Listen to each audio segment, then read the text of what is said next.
गुजरात के एक बाजार में एक 22 वर्षीय लड़की भरे बाजार में अपने एक एक वस्त्र निकाल कर फेंक रही थी। जब वो लड़की एक एक वस्त्र अपने निकाल कर फेंक रही थी तो किसी भी व्यक्ति का हिम्मत ये नहीं हो रहा उसे कपड़े उतारते रोक दें। जितनी भी भीड़ इकट्ठी थी सभी भीड़ उस लड़की को एक एक करके देखना चाहती थी। भीड़ से एक औरत निकलती है और औरत ये कहते हुए कि क्या आपके घर में माँ बहन नहीं है, क्या आपके घर में बेटी नहीं है? शर्म ना आनी चाहिए आप लोगों को जो इस औरत को वस्त्रहीन देखना चाहते हैं।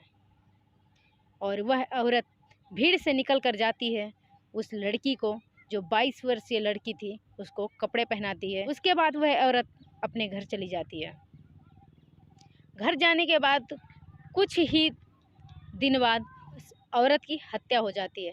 हत्या होने के बाद तकरीबन 14 साल बाद वह जीवित हो जाती है। नमस्कार, सत श्री अकाल, आदाब। मैं हूं आपके साथ सुधा तिवारी। आप देख रहे हैं crime attack news. Gujarat police का एक व्यक्ति पर फ़ोन आता है और कहते हैं क्या आप विकास बात कर रहे हैं?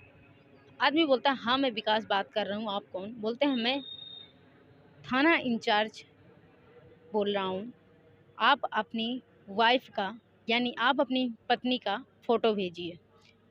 व्यक्ति अचंभव हो जाता है क्योंकि उसकी पत्नी को मरे हुए लगभग 14 साल बीत चुके थे।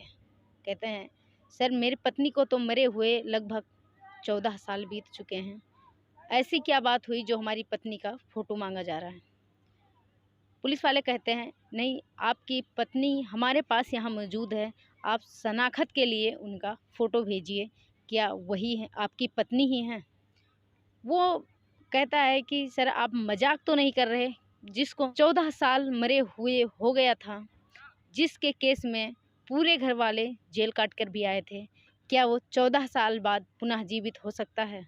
ऐसा कभी मुमकिन हुआ है कि कोई भी व्यक्ति मरने के 14 साल बाद जीवित हुआ है? उन्हें यकीन हो जाता है कि ये पुलिसकर्मी का ही फ़ोन है तो वो अपने पत्नी का फ़ोटो भेजते हैं। फ़ोटो भेजने के बाद जब वहाँ फ़ोटो मिलाते हैं तो कहते हैं, फिर फ़ोन आता है कि ये आपकी पत्नी है और अपनी फैमिली के साथ आकर शनाख्त करवा कर इन्हें ले जाइए।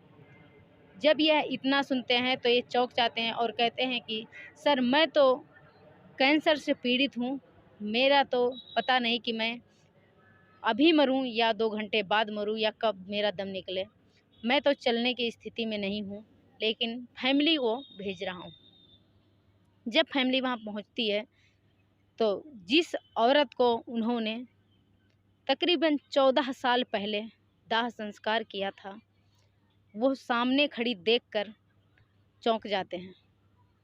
जिसको 14 साल मरे हुए हो गए थे, जिसके मरने के केस में सभी लोग जेल काट कर आए थे, वो जिंदा कैसे हो सकती है? यह देखकर अचंभित हो रहे लोग, लेकिन उन्हें देखकर अचंभित होने से ज़्यादा इस बात का भी सोच था 14 साल पहले जिसका दाह संस्कार किया था उन्होंने, वो औरत कौन थी? इसकी खोजबीन जब करने लगे तो पता चला कि वो जो मरी हुई औरत थी वह और कोई नहीं, जो भरे बाजार में अपने कपड़े उतार कर फेंक रही थी, जिसको सुनीता अपने साथ लेकर आई थी। जी हाँ, लेकिन सुनीता उसे लेकर आई, लेकिन खुद मरने का नाटक क्यों किया, या उसे किसने मारा, क्यों मारा? और जब शनाख्त हुई तो सुनीता के कपड़े उसके पास कैसे आए?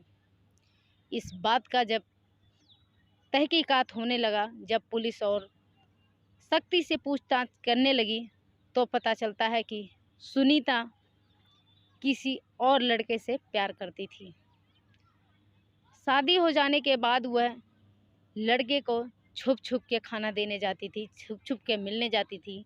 और सुनीता का पति रमेश वो मुंबई रहते थे। यहाँ घर पे उनके माता पिता और सुनीता का एक बेटा था। वो सुनीता किसी और लड़के से प्यार करती थी और उसके साथ रहना चाहती थी। सुनीता उस लड़के से कहती है कि हम कब तक आपसे छुप छुपा के मिलते रहेंगे, क्यों ना एक साथ हो जाते हैं। लड़का बोलता है हाँ ठीक है, लेकिन सुनीता कहती है कि ऐसे नहीं, कुछ प्लान बनाते हैं कुछ प्लान बनाने के बाद कहते हैं जिससे घर वाले ढूंढे नहीं, घर वालों को शक ना हो। बात यहाँ तक पहुँच जाती है कि जो मंदबुद्धि औरत थी उसे सुनीता लेकर आई थी, उसका गला घोंटकर मार देते हैं। मारने के बाद उन पे पेट्रोल डालकर जला देते हैं। जलाने के बाद उनके चेहरे का शनाख्त नहीं हो पाता क्योंकि उसे जला देते हैं। इस वजह से पहचान में लाश नहीं आती और सुनीता और जिससे प्यार करती थी वो वहाँ से फरार हो जाते हैं। जाने के बाद दूसरे शहर में जाकर रहने लगते हैं और यहाँ उनके जब वो मर जाती हैं उनका शनाख्त होता है कि सुनीता मर चुकी है, तो उनका अंतिम संस्कार होता है। उनके मायके वाले आते हैं। मायके वाले आने के बाद परिवार वालों पे केस कर देते हैं कि हमारी बेटी को दहेज के लिए परेशान करते थे और हमारी बेटी को इन्होंने मार दिया है। इसकी सज़ा पूरी फैमिली जेल काट कर आई। जेल काटने के बाद ससुर जो है वो उसे बहुत धक्का लगा, उसे बहुत दुख पहुंचा। इस वजह से ससुर ही कुछ दिन में सुनीता का जो ससुर था वो एक्सपायर हो जाता है। उसके बाद उसकी सास एक्सपायर हो जाती है। अब बचता है केवल सुनीता का पति रमेश और उसका बेटा। जब उसका बेटा बचता है तो अब मुंबई चले जाते हैं, दोनों बाप बेटे रहने लगते हैं। लेकिन अचानक में कुछ दिन जब बीत जाता है तो सुरेश की बहुत ज़्यादा तबीयत खराब हो जाती है और वो मुंबई से घर वापस आ जाते हैं। आने के बाद बहुत दवाई होती है, वो बिस्तर पे लग जाते हैं। सारी घटना को हुए लगभग 14 साल बीत जाते हैं। 14 साल बीतने के बाद जो सुनीता का बेटा यश था वो लगभग 18 साल का हो चुका था। अब जब पहचान करने जाते हैं तो उनका बेटा, सुनीता का जो बेटा होता है यश, वो होता है उनके सुनीता के जेठ होते हैं, सुनीता के नंद होते हैं। जब यह उन्हें देखते हैं सामने तो देखकर चौंक जाते हैं कि जब ये 14 साल पहले मर चुकी थी तो ये आज हमारे सामने जीवित कैसे हैं। यह बात जब तहकीकात होने पे सामने आता है, सुनीता का बेटा सुनीता से सवाल करता है कि माँ, अगर आपको भाग कर जाना ही था, आपको दूसरे से शादी करनी ही थी, आपको दूसरी जगह रहना ही था, तो आपने आडंबर क्यों रचा?